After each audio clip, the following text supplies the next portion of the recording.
Bob's Breakfast. Morning, Adam. Graham? Yes? How comes there's always a single shoe on the side of a road? Where's the other shoe gone? Another one of the great mysteries of the world. Why is there always a single shoe? Did somebody lose a shoe? Or did there used to be two shoes there and somebody found a shoe? Maybe there were two shoes there and a one-legged person came along and went, brilliant, a new shoe. Turn your knob to Bob. It was like a zombie apocalypse. That's how one Twitter user described scenes at London's Stansted airport yesterday. It was chaotic. Some passengers even fainted. It was all because an X-ray machine had broken down. It took nearly 4 hours to fix it. Stansted is the fourth busiest airport in the UK. It's used by an average of 67,000 passengers every day. Here's the thing though. In all the years since passenger security checks have been brought in, the staff at Stansted have not found a single passenger carrying anything that could be used to bring down a plane. Good news though. Although hundreds of people were stranded at Stansted yesterday and a lot of them missed their flights, during that time of crisis, not a single drop of shampoo, mouthwash or bottled water made it onto an aircraft. And there wasn't one reported incident of an angry passenger getting into a heated discussion with a security guard over whether toothpaste, jam or hair gel are liquids.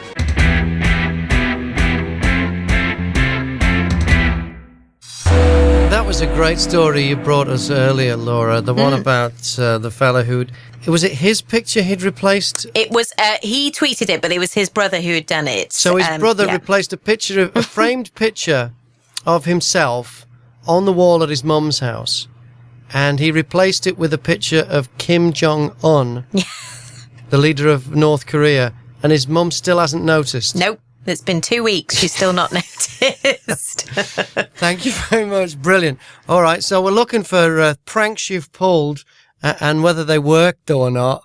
And that one didn't work, but it's funnier that it didn't work. What's your prank story, Keith? I've got a good one for you, mate. Yeah. About 10 years ago, I lived on a busy road in Cowes on the Isle of Wight. And on April Fool's Day, I decided to make a fake speed camera. It took me about a week to make it. And then I got up at 4 o'clock in the morning. Yeah. Took it up the road, cable tied it to a post outside the local children's play group. Now, just describe it to me. So this is a giant box then? Yeah. I made it. I got some grey soil pipe, made a big pole for it. Yeah. And then made a yellow box, painted it, put hazard tape around the sides, and then I used a CD as the main lens and a Marks and Spencer's jam jar lid as a smaller lens. Right. And instead of having a Gatso on the bottom corner, it said, "Got you so." Yes. Made the local press and everything. But the funniest thing is I stuck it up about 4:30 in the morning, sat in the park with my dogs watching these cars hit their brakes and slow down. Yeah. Went back at 11 o'clock in the morning with a couple of my workmates to show them and have a laugh. Yeah. And at the top of the hill, just looking down on it, was a police car, and the two policemen sat in it were just rolling around with laughter, watching all the cars hammer down the road and hit their brakes.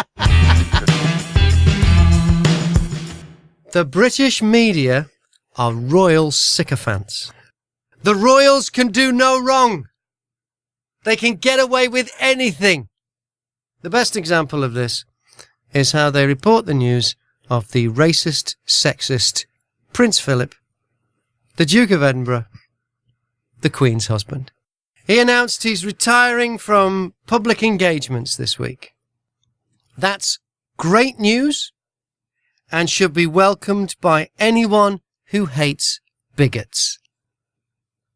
If any other public figure said the things that he's come out with over the years, the media would be outraged. But because it's Prince Philip, they describe what he says as quips and gaffes. Here's just a few of the things Prince Philip has said in public. Here's what he said in 1986 to a group of British students during a royal visit to China. He said, "If you stay here much longer, you'll all be slitty-eyed." In 1993, he said to a Brit he met in Hungary, "You can't have been here that long. You haven't got a pot belly." In 1994, he said to a wealthy islander in the Cayman Islands, "Aren't most of you descended from pirates?" In 1995, the Duke of Edinburgh asked a Scottish driving instructor, "How do you keep the natives off the booze long enough to pass the test?" In 1999, talking to a group of young deaf people in Cardiff who were standing near a steel band, he said, "Deaf? If you're near there, no wonder you're deaf." In 1999, he was on a tour of a factory in Scotland, pointed to an old-fashioned fuse box and said, "It looks as if it was put in by an Indian."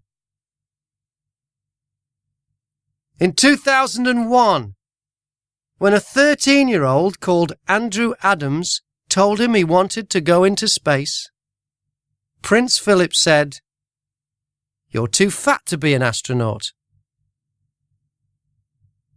In 2002, talking to an Aborigine performer in Australia, he said to him, "Still throwing spears?" 2010, he's talking to the Scottish Conservative leader, Annabel Goldie. He pointed to some tartan and asked her, "Do you have a pair of knickers made out of this?" 2012, he's on a Jubilee visit to Bromley in Kent. He said to a 25-year-old council worker, Hannah Jackson, "I would get arrested if I unzipped that dress." 2013, and I think for me this is the worst one of all. He spoke to Malala Yousafzai. She survived an assassination attempt by the Taliban and now campaigns for the rights of girls to go to school without fear. She's addressed the United Nations. She's won the Nobel Peace Prize. Prince Philip said to her, "Children go to school because their parents don't want them at home." Are these really quips and gaffes? The British media go to town on Donald Trump. The Daily Telegraph even had a thing called the Donald Trump Sexism Tracker. But Prince Philip, he's a royal. He can do and say whatever he likes. Well, he might be a prince, and he might be a duke, but he's also a knob.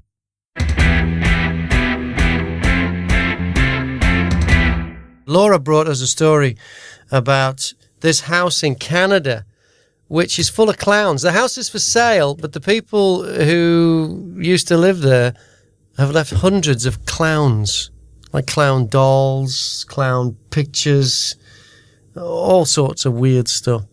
What have you found left behind when you've moved into a new place that belonged to the previous owners? Ken? Well, it's a little bit raunchy, actually. We moved into a house in Shells Manor in Stevenage. Yeah. And the loft was full of junk. Right. Including hundreds and hundreds of Polaroids, pictures of his ex-wife. No. Yes. And how explicit were these pictures? Oh, well, very, very explicit. Oh dear. And was she the kind of person that you didn't mind seeing naked, or was it good naked or bad naked? Quite attractive. Oh, right. A big smile. Okay. So what did you do with all these pictures? We shredded them. You shredded them. Well, good for you. You didn't... We did contact the estate agent. Yeah. And just said, look, there's loads of stuff here. Can they come and collect it? They never turned up, so we dumped it all and shredded things. Jeez, wow, but what an education along the way. Certainly was. As far as acting goes, David Beckham is a great footballer. He makes a cameo appearance in Guy Ritchie's new film, King Arthur, Legend of the Sword. Beckham's performance has been described as cringe-worthy. In the film, he plays a disgruntled Cockney knight called Trigger. I'm not making this up. And in his scene, he offers a few words of advice as Arthur attempts to pull the legendary sword from the stone. Arthur's line is, "Where do you want me?" Beckham replies with this. Bouncing on my knee. Where do you think I want ya? Hands on the hilt, stupid. I don't think Posh Spice needs to worry about what she'll wear at the Oscars. It's an important scene, that. And David speaks the final words before King Arthur pulls the sword out of the stone. Unfortunately, David Beckham is acted off the screen by the stone. This is Bob. Good morning. Good morning, Jane in Langley. How are you? Hang on. Let me go and get a better signal. A better signal? It's really bizarre, Graham. Mm. I'm down in Hertfordshire. Yes. I'm round the corner. Yes. And my signal's rubbish. And when I'm up in Yorkshire, it's perfect. Are you talking about the Bob signal or your phone signal? My phone signal. Your phone signal, right. Yeah, Langley's a bit weird. I listen to Bob mostly on my my app. I've got a new car and I can't work out the DAB radio. So I put Bob on the app on my phone, listen through the 3G and have the phone connected to the car through the Bluetooth. That's bizarre. I'm going the long way around. But I drive home through Langley and just the other side of Langley, it cuts out. And it doesn't come back till a bit further on. Before St. Hippolyte's, but it's a bit further on. Yeah, so. Well, it is. Langley's a little pocket of another era almost. The weird thing is, though, there's nothing much around there. You think if they're going to make if there's going to be a black spot in the mobile phone signal, it would be where there's nobody living. But the black spot is actually where the houses are at Langley. It's mad. Yeah. I went for a walk yesterday in the woods, which they are so beautiful around here. Are the bluebells out? Or have you missed them? Oh, I took loads of pictures. The bluebells it's knee deep in carpets of bluebells. Great, yeah. Stunning. Yeah. And I looked at my phone because I thought, I wanted to ring my dear other half back in Yorkshire and say the bluebells down here are beautiful. Mm-hmm. I had full 4G signal. Yeah, in the middle of a bluebell wood. Yeah. When you're in an area where people actually live, no signal. That's not right. It's just brilliant. I've been listening to your game. Yes, do you like them? Which game do you like? Do you like Duke or Donald or Duke or Bible, Torah, Quran? I like Donald or Duke. Yes. Because I think you've got masses of raw material for that one. Well, you have with the other, but yeah. But it's a bit obscure, is some of that. And also there are with the other one. Yes. Then some of them cross over because some of them are in the Torah, the Quran, and the Bible. Oh, are they? I did not know that. There are the odd bits. Well, right, okay, all right. So you're leaning towards Donald or Duke. That is the game. Definitely. That is the game where I tell you something that somebody said, and you have to tell me whether it was said by Donald Trump or it was said by the Duke of Edinburgh. Who asked a 24-year-old sea cadet? Who asked them, "Do you work in a strip club?" Was that Donald Trump or the Duke of Edinburgh? Do you work in a strip club? Asked to a 24-year-old sea cadet. Was that Donald or Duke? Well, it's a bit seedy, and Donald Trump's a bit seedy. Yes. So, looking at his family, some of them anyway. So we'll go. I'm going to buck the trend here, and I'm going to put my neck out on a limb. Yes. Or my head, or whichever bit. Yes. I'm going to go Donald. You're saying Donald said that. It's the wrong answer. The correct answer is the Duke of Edinburgh. He said this is. It was in 2010. He was talking to Elizabeth Rendell, a 24-year-old Barnstable Sea cadet. He said, "Do you work in a strip club?" Priceless. He is absolutely. Join us again next time for my new experimental game, Donald or Duke, on BOBfm. Here we are. Bob's Breakfast. Blasphemy. I thought that was only a crime in backward-arsed Middle Eastern countries. But no. The actor and comedian Stephen Fry is under police investigation for blasphemy in Ireland. A member of the public contacted authorities after Stephen Fry spoke about God during an interview with the Irish broadcaster RTE. Blasphemy is an offence under Ireland's Defamation Act of 2009. That's right, 2009. If you're found guilty, you can be fined up to €25,000. The complaints related to Fry's interview with Gay Byrne on The Meaning of Life. He was asked about what he might say to God if he met him. You walk up to the pearly gates and you are confronted by God. What will Stephen Fry say to him, her, or it? I will basically, what's known as theodicy, I think. I'll say bone cancer in children? What's that about? How dare you? How dare you create a world in which there is such misery that is not our fault? It's not right. It's utterly, utterly evil. Why should I respect a capricious, mean-minded, stupid God who creates a world which is so full of injustice and pain? Because the God who created this universe, if it was created by God, is quite clearly a maniac. Utter maniac. Totally selfish. That's defamation in Ireland, according to one person who complained. For thousands of years, religious people have fought for freedom and the right to worship and preach whatever they want without persecution.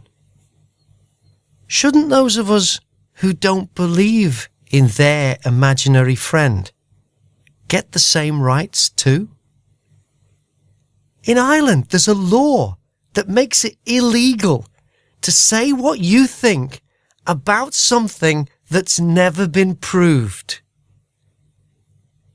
It's that kind of closed-minded thinking that had Salman Rushdie hiding out for years, Danish cartoonists fearing for their lives, and why the French satirical newspaper Charlie Hebdo was attacked by people armed with assault rifles who shot and killed 12 people and injured 11 others. And if there is a God, and he really is bothered about what Stephen Fry has to say, won't he deal with Stephen Fry himself? If this God is so powerful and almighty, why does he need help from the Irish police? Cyclists should be banned from the roads. It's about the most dangerous thing you can do on the road, but strangely conservative governments and health organisations are trying to encourage people to do this dangerous thing on the road. We need to ban cyclists. It's a stupid thing to do on the roads. Ian's on the phone. Morning, Ian. The whole cycling thing. Yeah, they're a nightmare. You've set back the safety of cyclists on the road, who aren't all dressed as sportsmen, as you well know. There's plenty of people that use bikes to get to work, and plenty of other things. You've just set back the whole cycling safety course by about 20 years, mate. I think what you'll find is that I'm advocating cycling safety, because cycling is the most dangerous thing you can do on the road, and I'm trying to save lives. If you're advocating cycling, then you're the one that's asking people to be unsafe. It's an unsafe thing to do on the road. how are people supposed to get to work? They can get to work in lots of ways as long as they don't cycle. There's lots of ways for people to get to work. Cycling isn't the only way. You're putting people in danger. No, I'm not. You're putting people in danger by asking them to do a dangerous thing on the road, and I'm saying they should stop them. Anybody to do anything. Do you think people should be allowed to cycle a push bike on a road where there's a speed limit of 60 miles an hour? Well, why? It's hundreds of people are killed every year by doing this. They should stop doing it. Who are they killed by, Graham? By drivers. Yeah, but the drivers, for years, cyclists have been saying it's the driver's fault. And how's that working out for them? It hasn't fixed it. Drivers are always going to hit cyclists because it's a dangerous thing to do on the road. Drivers are always going to hit cyclists because cyclists aren't respected in this country. Well, but they've been asking for respect for 50 years and it hasn't worked. So why, if you keep doing something that you always do, you'll keep getting something that you always get. It's time to give up and say cycling is dangerous. Someone on a low income who has to travel to get to work, how are they supposed to get to work? Well, then that's a problem that they have to solve, but they shouldn't be risking their life on a push bike to get to work. That's crazy. Are you saying that that we should only... that poor people are being killed? What are you trying to do? Get rid of poor people by having them killed on the road? I'm not talking to you anymore. You're an idiot. What they should do is build cycle tracks off the roads so that people can ride their bikes safely. Riding a bike on the road is too dangerous. They need to stop it. Cyclists are people. They're husbands, fathers, brothers. Yes, and I want to save their lives, and you don't want, and you won't let me do that, and it will save their lives. I'm not stopping you from saving anybody's life, Graham. You're putting people in danger the way you're going about it. I don't disagree with all of what you're saying, but the way you're going about it has set back cycle safety about 20 years in this area. Cycling safety has not worked. The current system, how's that worked out for you? Hasn't worked. Time to ban it. Oh, he's hung up on me. Turn your knob to Bob. Because if you don't, I'll cry. Are the Russians ready to invade us? There was a Russian submarine in the English Channel on the weekend. The Royal Navy ship HMS Somerset spotted it off the east coast of the UK on Friday morning and followed it through the Strait of Dover. Last month, Somerset's sister ship HMS Sutherland escorted 2 Russian warships that sailed close to UK waters. And the Russians keep doing this. RAF jets keep getting scrambled to keep an eye on Russian military planes that fly close to the UK. In February, Typhoons were deployed to monitor 2 nuclear-capable Tupolev Tu-160 Blackjack bombers. A lot of people are worried about what the Russians are up to. Well, if they're trying to mount a sneak attack, they're rubbish at it. Their planes always fly past in daylight. And that submarine was spotted on the surface. All Vladimir Putin is doing is showing off. Those planes and this submarine wanted to be seen. They were posing. That wasn't a periscope. That was a middle finger.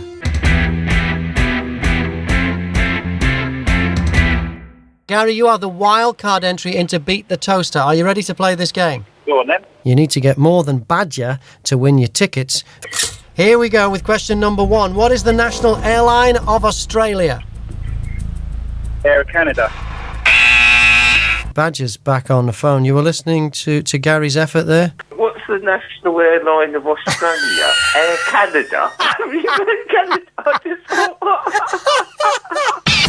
Bob's Breakfast. We're in the grip of election fever. Or are we?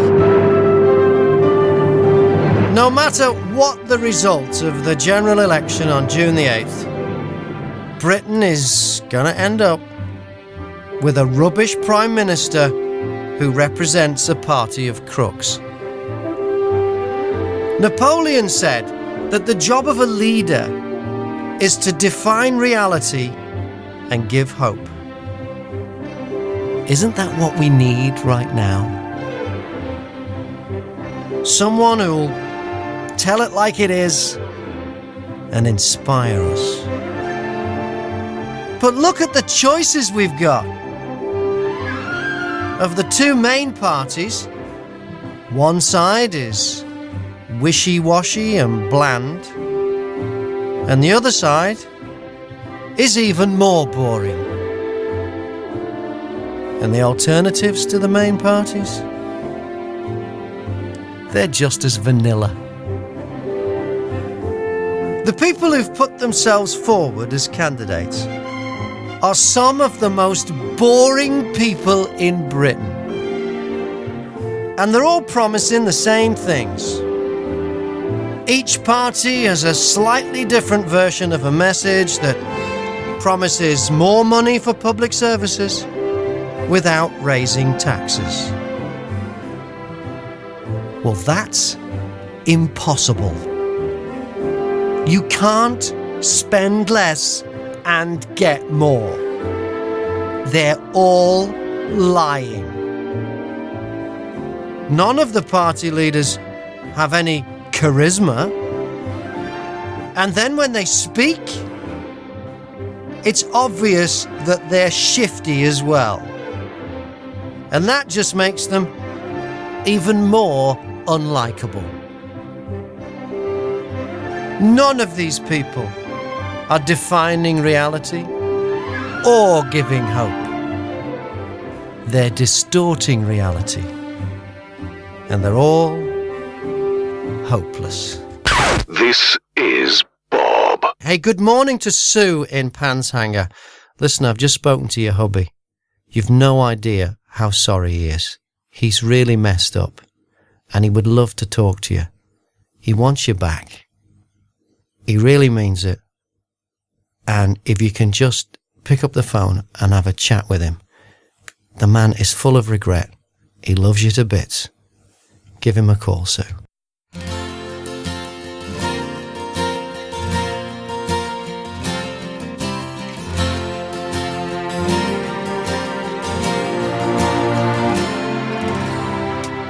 Good morning, Sue. Hello. You just did an announcement for Sue in Panshanger. Yeah, it was for you. Steve just called. Steve has just called me, and he really is upset. He knows he's made a huge mistake. He loves you more than life itself, and he wants you to forgive him and take him back. I'll call him. Thank you. You'll call him. Give him a call, Sue. Thank you. No worries at all. Okay. Thank you. Good luck. Bye. Bye. This is Bob. Bill Gates hasn't had much to say about this ransomware virus. It's causing havoc around the world right now. In fact, the silence from Bill Gates has been deafening. In Britain, ransomware has caused chaos with our National Health Service. Dozens of NHS trusts were hit by the cyber attack last week. Operations were cancelled. Patients were sent home. It's Bill Gates' company that's to blame for all of this. All of the reported problems are on computers that run Windows. Windows is a Microsoft product, his company. There's no reports of the ransomware virus showing up on computers running other operating systems like Apple OS or Linux or Google Chrome. Clearly, Microsoft Windows is not fit for purpose. This isn't the first time there's been a global cyber attack on Windows computers. Microsoft Windows doesn't have a great track record of keeping you safe from this kind of attack. In fact, using Windows makes you so vulnerable that to use it, you also have to pay for antivirus software. If any other product had a fault that could cause problems on this scale, it would have been recalled and fixed by now. Customers would have been able to claim compensation. Bill Gates can afford to do all this, but he hasn't even said sorry. Don't get me wrong. Bill Gates is doing a lot of good things in the world. His foundation is spending a lot of money fighting malaria. But this is how crazy the world is now. The National Health Service, who know all about fighting infections in people, are busy right now fighting an infection in computers. And Bill Gates, who knows all about fighting infections in computers, is busy fighting an infection in people. For 21 years, the King of the Netherlands has flown twice a month as a co-pilot while his passengers were in the dock. They didn't know that the King was flying their plane. Just a proper regular scheduled airline flight. Yeah. He's been flying Boeing 737s for the Dutch carrier KLM for the past 21 years. I would have thought Monarch would have been more than... Bob's Breakfast. You should be claiming compensation from Microsoft. They're the ones to blame for the latest cyber attack. But they're still getting away with it. And they're busy blame-storming to shift the blame. The latest scapegoat is North Korea. That'd be handy. Nobody likes them. But the truth is, there's no evidence that puts them in the frame. Russia has also been accused, but there's nothing linking them either. It's really easy to see who's to blame. It's the same people who are responsible for every cyber attack. It's Microsoft. Their Windows operating system isn't up to the job of keeping your information safe. We never hear of cyber attacks on Apple OS, Linux, or Google Chrome. It's always Microsoft Windows. I used to have problems with Windows-based computers, but now I don't own any. I switched. For the last 3 years, all of my computers at home are Apple or Google Chrome. I haven't had a single problem in that time. The only problems I have with computers happen here at work, because here at work we use Microsoft Windows. And what have Microsoft had to say about this latest failure of their operating system? Well, Microsoft's president, Brad Smith, said, here's a quote, "The governments of the world should treat this attack as a wake-up call. They need to take a different approach and adhere in cyberspace to the same rules applied to weapons in the physical world." The cheek of this bloke. He's now blaming the governments of the world for the problem that his company caused. Microsoft also said that they released a patch in March that would protect you from the attack if you'd installed it. So as well as blaming the Russians, the North Koreans, every country's government, you, the Microsoft paying customer, you are being blamed as well. The media aren't helping. They're not reporting the news properly. They're not reporting that only computers using Microsoft Windows get attacked in every one of these cyber attacks. That should be the top line of the story. It should be, computers using Microsoft Windows have been attacked again. Because that's what happened with this latest attack. It was only computers using the Microsoft Windows operating system. Microsoft Windows is a playground for cyber criminals. It was created by Microsoft. Everyone who's been a victim of a cyber attack should sue them. They've got the money. Their crappy operating system has made Bill Gates one of the richest men in the world.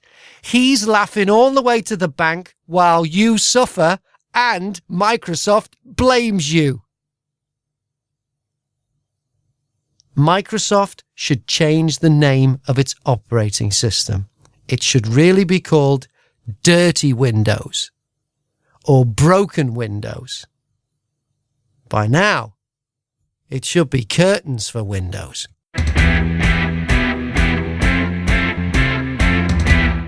What's on your mind, Ken? I'll tell you what, yesterday I was in Asda, and I get really, really peed off when people in front of me do their packing, put everything away, then decide to pay. You know you've got to pay. They don't give it away free. So have your card or your cash ready. I find it really annoying. Was this person a female? As it happens, yes. There's something like, it doesn't matter what the transaction is. It doesn't matter whether it's a supermarket or a newspaper shop or whatever it is. Men will have either the card or the cash in their hand when they're at the counter. Exactly. Women will order what they want or pick up what they want, and then they'll rummage in their bag to get their purse out. It's like the first thing that men do. It's the last thing that women do. I don't understand it. And they say women can multitask. Well, I don't know. I don't know what it is. Now, it sounds like a sexist comment. The worst one is if you go in a newspaper shop and you're busy and they've got a stack of the local paper right on the counter there, and you just want to grab one and give them the exact change and so you can run out and catch your train or whatever. If a lady has been there before you, she has placed her bag on top of that pile of papers, and she's rummaging for her. It's like she's moved in. And you know, you're like, hey, come on, I just want to grab and go. It's like, I think we're just more efficient shoppers. We're mission shoppers because we hate shopping. We want it over with as quickly as possible. Women want to drag it out because they actually like this experience. Britain's next general election is only weeks away.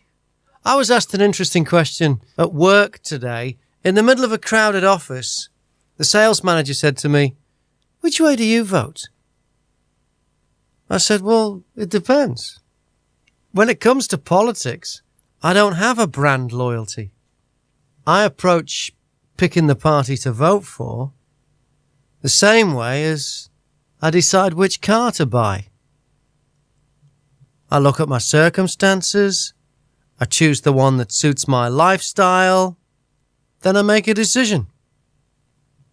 I used to drive a Porsche. It was a 911. Carrera 4S. It was a great car. But as I got older, I realised it was costing me too much money to run. So now I've gone completely the other way. I drive a Japanese hybrid. If my circumstances change, I may go back to Porsche. Until then, I'll stick with the fuel-efficient Jap. It's the same with politics. If a party comes out with a flashy new model and promises how it'll make my life better, I might go that way. But if I do and then I realise it was all hype, or it's starting to cost me a lot more, I'll go a different way next time. And I think that's the most sensible way to look at politicians. Give them the same level of respect that you give to a used car salesman.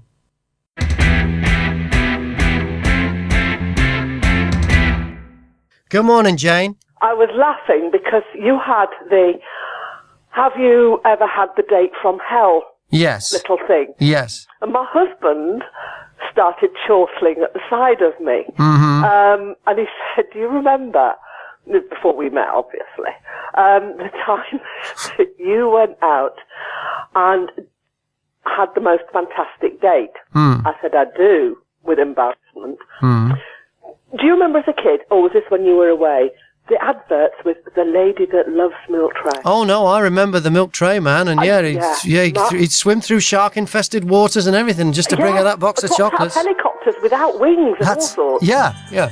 He was my date for the night. Who, the actual actor? Yeah. You're joking. No. The man who played the milk tray man, what was his name? I don't know. I can't remember. Okay, so the actual... I'll tell you, it wasn't on a one-to-one. I was out with a firm, a company, and a wine company, no less, quite appropriate, and they invited a lot of people to a dinner. It wasn't a sales pitch, but it was one of these corporate do's, and they paired us off with different people, you know, so you went into dinner with a partner, because you weren't allowed to take your other partners, like in real life partners. And my partner for the night was a milk tray man. Wow. I know, partly because it turned out he wasn't invited because he was the milk tray man. He was invited because he had a restaurant. Oh, really? Bought wine off this company. I see. Yeah. Right, yeah. And honestly... So he was there in a non-celebrity capacity? He came, came in his civvies. It wasn't all in black clutching milk tray, I have to add. Right, okay. Much to my bitter disappointment, because I knew he was going to be my date before the night. And when I'm nervous, I witter. Right. I mean, I probably witter anyway, but when I'm nervous, I really witter. So this poor man was subjected to this inane woman wittering at him all night in a state of high excitement. You were the date from hell. Oh, it gets better. And honestly, as the night gets on, I drunk more and more wine, so I just witter louder. Anyway, towards the end of the evening, he thought, oh, God, and started to make his excuses to leave. Yes. The one that really crushed me was that his boyfriend was going to pick him up. Oh, dear. Yeah, it was a bit of a bitter blow. Oh, was it ever? Jeez. It kind of, yeah, it put me in my place really quickly. Much to the amusement of people around me who knew anyway. I bet. Jane, thank you so much. Okay. Bob's Breakfast. The UK election is being fought over free school meals. Right now, kids in the first 2 years of school in the UK get a free meal at lunchtime. The Conservatives, who are in government right now, say they want to stop funding that if they get back in. Now, that's a good sign. It's the parents' job to make sure their kids are fed, not the state. Don't get me wrong, the state has a duty of care to the most vulnerable in our society, but free school meals should only be given to families who are in genuine need. Giving children food seems an odd thing for a government to be doing, especially when we're told they should be doing more to fight childhood obesity. The irony is that some of the kids who are being fed by our taxes could stand to miss a meal.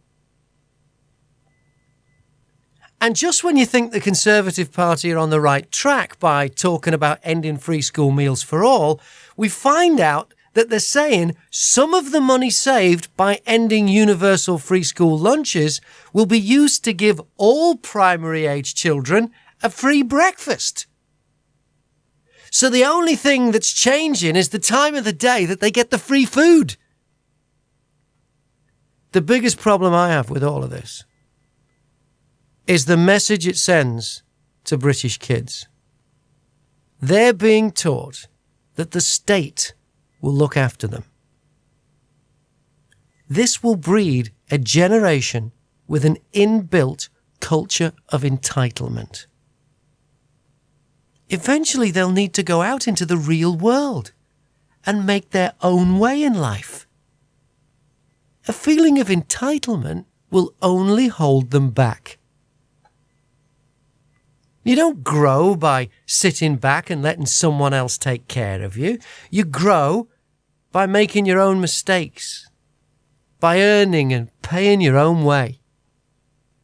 One of the most important lessons we can teach our children is that in life, there's no such thing as a free lunch. Morning again, Badger. I was just thinking, well, you just mentioned vending machines, which changed my totally thing. I mean, obviously, fishing. Fishing? Yeah. Yeah. I've brought live maggots from a vending machine. No. For fishing bait. Fishing? Where was this? And, well, it was down in Benson, in Oxfordshire. Yeah. On the Red Tent. It's where they filmed that, Victor Meldrew thing. Oh, yeah. Yeah, but it was down there. Yeah, I bought live maggots. What kind of container are they in? They don't come out as loose maggots, do they? You don't hold your hand out and it spits out live maggots, do you? No. They were in a container. And they were alive? Yeah, it must have been chilled or something. Or must have been, I don't know. Just like vending machine. Are you sure it wasn't a vending machine for something else that had gone off and was full of maggots?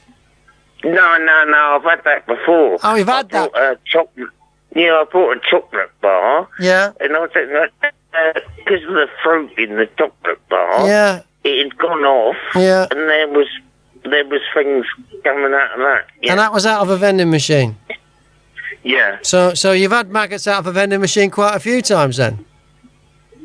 Oh, yeah, well, anything can happen to me. I mean, I'm a mobile disaster. Yes, you are. Badger, thank you very much. I'd like to know, do you think, by the way, do you think Badger's had a cocktail this morning? I just get that feeling.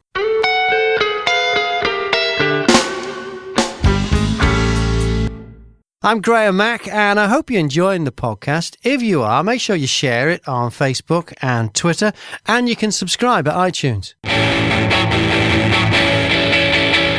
Brexit has not been good for Britain. The UK inflation rate is the highest it's been in a long time. Figures that came out this week show that inflation rose to 2.7% in April. That's the highest it's been in 3.5 years. Now, I told you this would happen before we voted to leave the EU. I said the value of the pound will go down and that will cause prices to rise. Wages, well, they're not going up as fast. Wages only went up by 1.9%, so we're all worse off because of Brexit. And we haven't even started the so-called negotiations on leaving the EU yet. And I say so-called negotiations because it'll be nothing like a negotiation. We don't have a bargaining chip. We're already committed to leaving. So we'll pay whatever the EU say we have to pay to get out. It's up to them to decide. There's nothing to negotiate. And they'll make it as painful as possible as a warning to other member states not to be so reckless. The weak post-Brexit referendum pound means airfares have gone up, clothing's more expensive, and so is food. The cost of living in Britain has gone up at its fastest rate in nearly 4 years, much faster than earnings. Now, the economy has grown over the last 2 years because of a surge in consumer spending, but that's been fueled by an increase in credit. So now, not only are we worse off, we're deeper in debt as well. Wait till interest rates start going up. That's inevitable. That's what higher inflation does.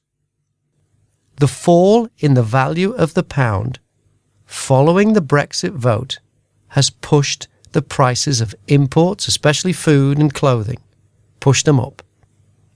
The Bank of England predicted last week that inflation would peak at 2.7% in the summer. Well, that forecast is going to have to be revised, especially after the Office of National Statistics said inflation was already above 3%, meaning that more rises in inflation are expected. Alan Clark, an economist at Scotiabank, says he expects even higher electricity and gas prices. He says they're on their way. And higher food prices. And that will push inflation to 3.25% in the summer. Clark says that the retail price index, which includes some housing costs, is already at 3.5% and will rise to 4.25% by the end of the year.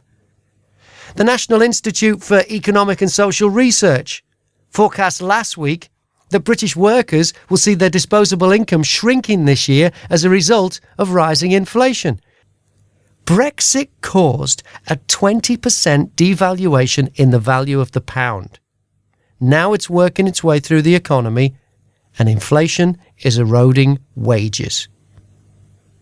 No one's happy that in real terms wages have gone down, but you can't complain if you're a Brexiteer, because this is what you voted for.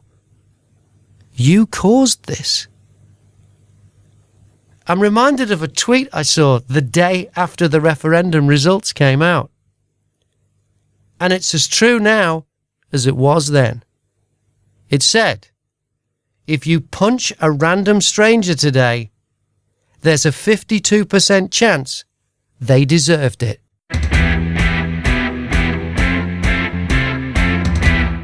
Chris brought us an amazing story earlier. As a lady bought a ring at a car boot sale. She thought it was like costume jewellery. Anyway, she's in a jeweller's, and the jeweller says, you might want to get that valued. It could be worth something. So she does.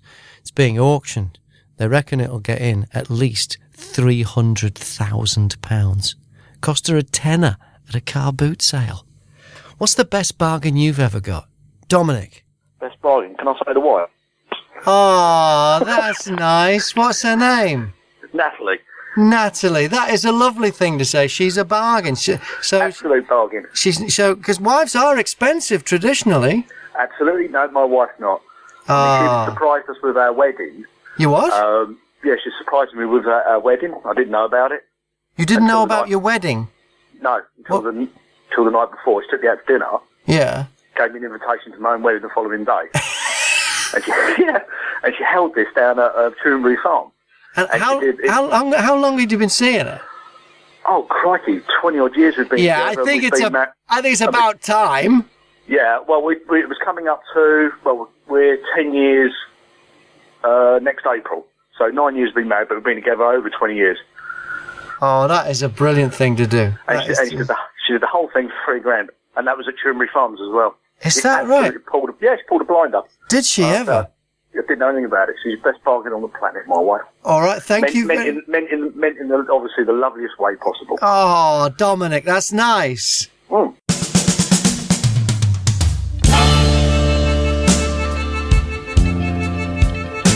Good morning, Badger. Brexit? Yeah. Best thing that ever happened to me. Why? And my mum. Why? Well, we've got offshore investments, yeah? Yeah. And, of course, they've gone massively up. Because the pound has fallen. We've got loads of money. And there's no tax on it. There's no tax on it either. Yes, we've got loads of money. It's excellent. Oh, brilliant. Really better. Keep it going. So, I got it all wrong, Badger. I take it all back. Brexit's been great. It's been great for Badger. Yeah, put me down for some of that. They got an ulterior Brexit where we can get even more money. Bye. Bob.